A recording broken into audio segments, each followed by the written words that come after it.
Ladies and gentlemen, welcome back to the Sporting 160 EN YouTube channel. Today, I am your host, Sam, and we are going to start a new series. This is a new video of a new series, which is called What Happened to That Wonderkid.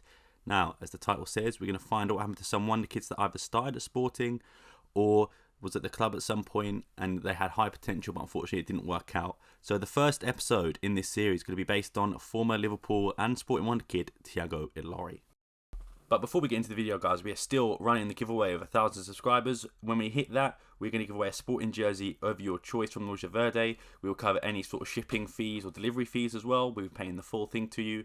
All you have to do to have a chance to win is subscribe to Sporting 160 EN YouTube channel below, and then go to Twitter at Sporting160_EN and have proof that you have subscribed, a screenshot or something like that, and you could be in with a chance of winning a Sporting shirt. Without further ado, let's get on to the video and let's take a look at Tiago Ilori's career. Tiago Ilori was actually born in Hampstead, England on the 26th of February 1993, which makes him 29 at the age of recording. However, in 2006 he joined Sporting's academy and made his Sporting debut in 2011. Sporting were impressed with the young centre-back. Although he was very raw, he made 12 appearances in his first season, including a few for the B team, 20 in total. Sporting fans were very excited at the youngster on their hands, but they wouldn't have him long, as Tiago Ilori did not sign a new contract with the club, and in that, Bruno de Carvalho, who was the president at the time, punished him, sending him to the B team for not renewing his contract. However, Tiago Ilori said he would never play for Sporting again after this punishment, and with interest from many clubs around the world, he signed for Liverpool. On the 2nd of September 2013, Tiago Ilori was signed by Liverpool for an undisclosed fee, reported to be around 7.5 million. It was also announced that the English FA were trying to get him to switch nationality and represent England, however that never came to fruition. On the 5th of January 2014, Tiago Ilori was named in his new team's bench for the first time in an FA Cup match against Oldham.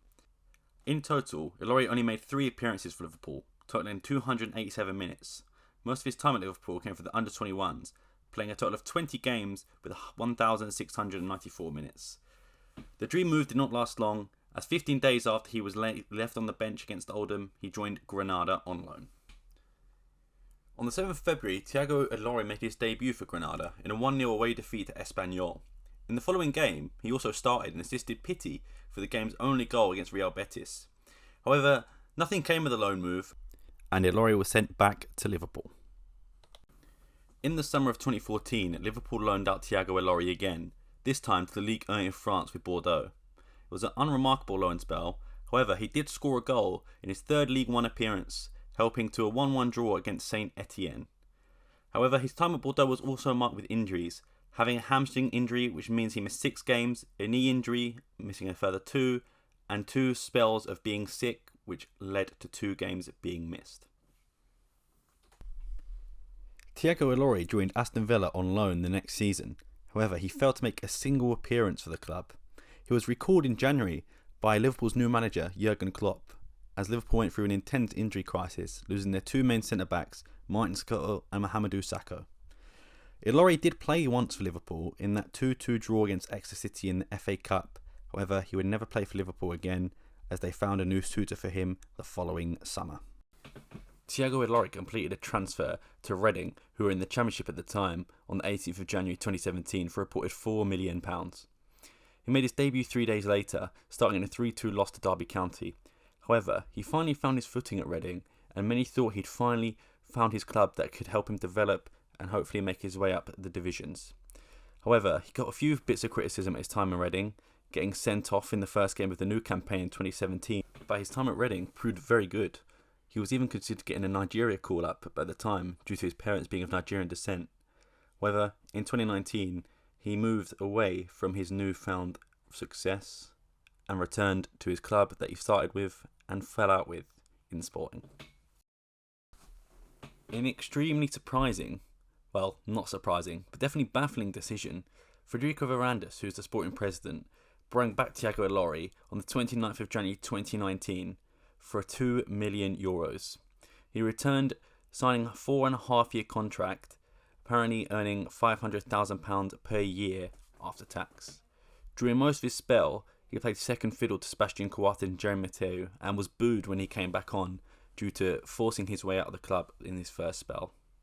It wasn't all good times for Ilori, as he was booed in that game against Benfica and also scored an own goal in that same game, and was dropped as soon as Ruben Amorim came into the fold, spending the remainder of that 2020 season in the B team.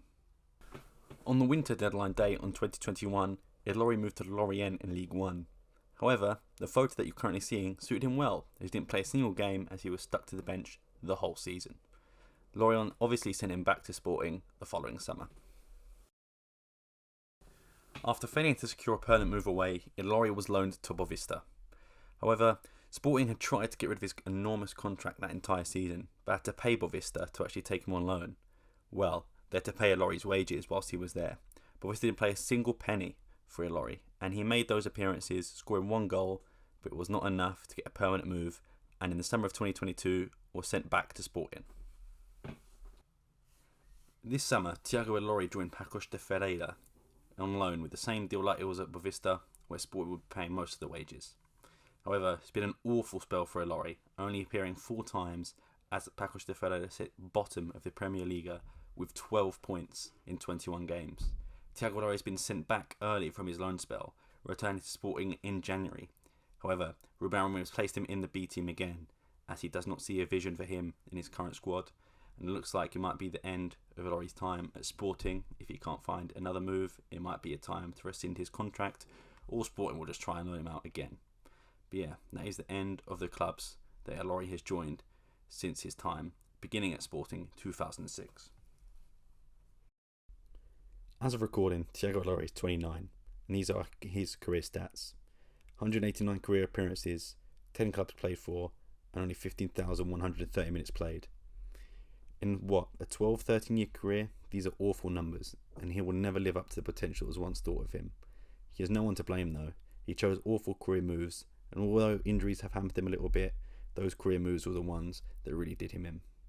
He will never live up to that full potential, and it's up to him to try and rescue his career in the latter stages.